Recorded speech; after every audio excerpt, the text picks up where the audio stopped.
Colleagues, an honor to be here. Appreciation to Felix and Dessa for organizing.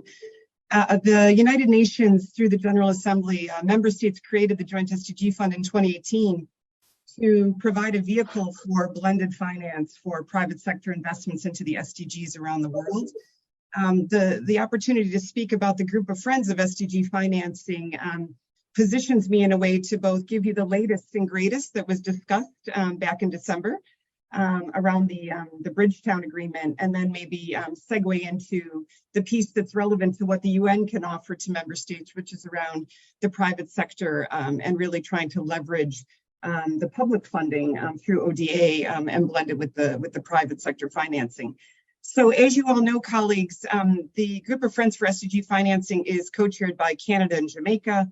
It's an incredible fora throughout the pandemic and now continues to try to unpack so many of the conversations around debt financing, debt swaps. And obviously, given the unprecedented combination of crises, the 2022 Bridgetown Agenda is really calling for a reform of the global financial architecture. We've heard Prime Minister Mia Mottley referenced earlier this morning, multilateralism invoked also by our keynote.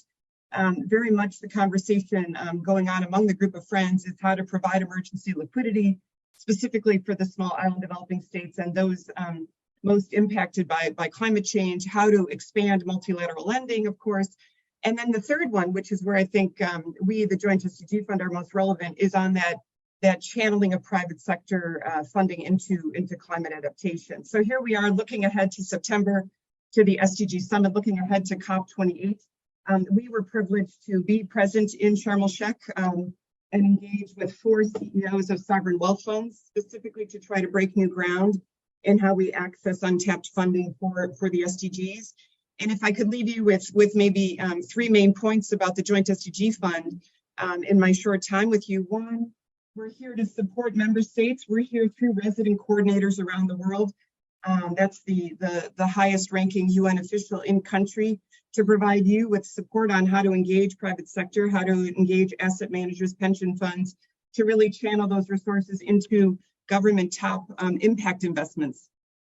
We have a portfolio, we're running at about $120 million per year. Our overall portfolio is at $275 million, and that's through the generous support of member states. What we're trying to do now is blend that money with the private sector. So in Fiji, for example, a coral refund project is focused on ocean-facing communities, how not only to restore and replenish the reef, which is so critical to their GDP, but also to ensure that the communities that are most impacted by climate change are given support, are given critical capacity strengthening and investment dollars.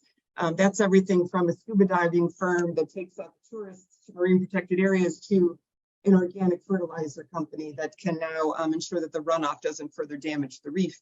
And again, we're trying to be that first loss investor. We're taking public money and we're taking it into investments in Northern Macedonia, in Uruguay for climate transitions. In Uruguay, the government is transitioning to a complete green energy and transport sector. So every bus will be solar, every taxi will be electric. And we, the UN, are trying to bring in and crowd in the private financing to match our 10 million out of an $80 million project. More and more, we want to show that the UN is a relevant stakeholder and supporter of government in this critical space, and vis-a-vis climate change, even more so.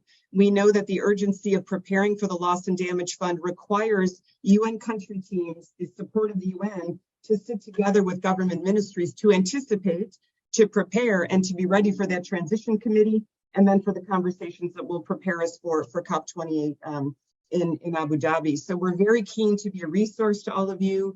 As you know, the UN funds, agencies, and programs receive the money from the joint funds. So we were set up very much to streamline money, and we're guided by Amina Mohammed, our Deputy Secretary General, to really make sure that the transitions that have been mentioned so far this morning, food systems, just transit energy, energy transitions, internal displacement, global accelerator for social protection and job creation, all of those top priorities, the transitioning and supporting education summit, these global summits that are happening, these global conversations that are demanding action, they have to be funneled into programs that can actually make these things a reality. That's our role. Our role is to centralize, serve as a pooled fund, and allow these activities to continue. We will be sharing slides through Felix so that all of you can see them. We also put up our web address in the chat.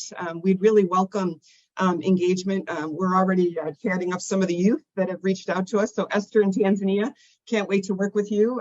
So colleagues, keep us in mind as a resource, as an advocate. We'll see you at the spring meetings in DC and hopefully before. Thank you so much.